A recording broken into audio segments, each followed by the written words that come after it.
Welcome to The Explainer. Today we're diving into a topic that is on pretty much every parent's mind. How do we keep our kids safe in their digital lives? Well, the rulebook is getting a massive update, and we're going to break down exactly what that means for you and your family.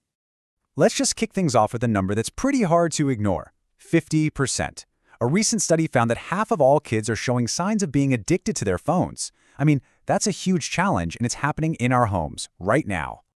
So that 50% number, it creates this huge dilemma, right? You can't just take the devices away. They're a part of life now, but you definitely can't ignore the risks. The good news? The rulebook for our kids' digital world is finally getting a much-needed upgrade. So here's what we're going to walk through in this explainer. We'll start with the updated laws, then we'll look at how to actually choose safer apps. After that, we'll explore the powerful tools you probably already have. And finally, we'll talk about the most important piece of this whole puzzle: your role as a parent. First up, let's talk about the new rulebook for this digital playground. It's called the Children's Online Privacy Protection Act, or just COPPA for short. To put it simply, this is the federal law that tells companies what they can and, more importantly, what they can't do with your child's data. So, at its core, COPPA is all about putting parents in the driver's seat. It gives you control over what info gets collected from your kids online. Now, it's actually been around since 1998, but it just got its first major update in over a decade to try and catch up with today's technology. And as you can see from this timeline, COPPA isn't some brand new thing that came out of nowhere, it's an essential evolution. The key dates for us parents are coming up in 2025, when the new rule actually takes effect. Companies have until 2026 to get fully on board, but these new protections are literally just around the corner.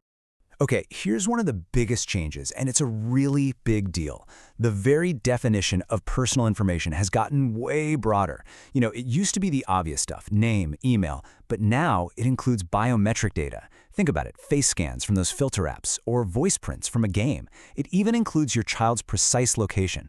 This is huge because it stops companies from using that super sensitive data for things like training their AI without you saying yes first. And this is the real game changer. Companies can't just bury permission to share your kids' data in some super long terms of service agreement anymore. Nope.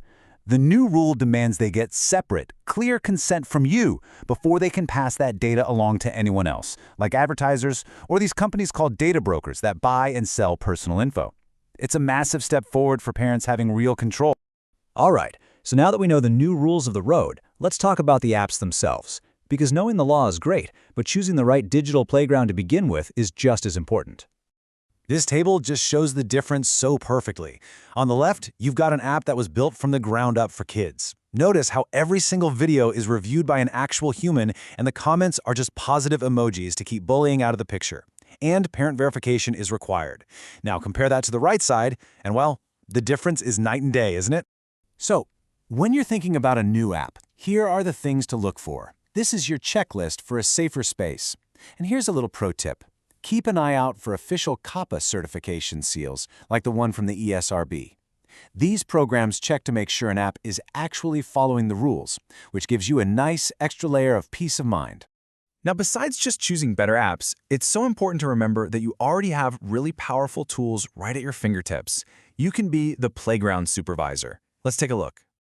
It doesn't matter if your family uses iPhones or Androids. The device itself has powerful parental controls built right in.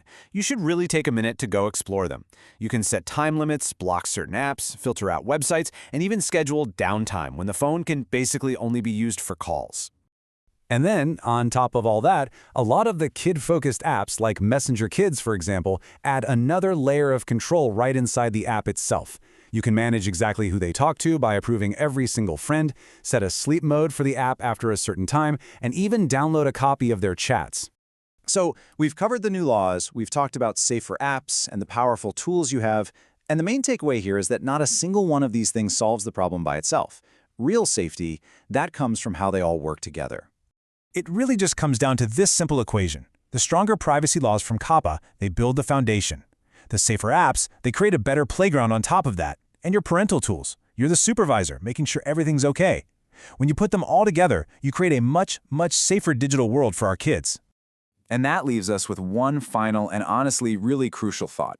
With all these new protections and tools in place, the conversation can finally start to shift. It's not just about keeping kids safe from the internet anymore. It's about teaching them how to be good, wise, and kind citizens on it. And how we do that? Well, that's the next big chapter for all of us.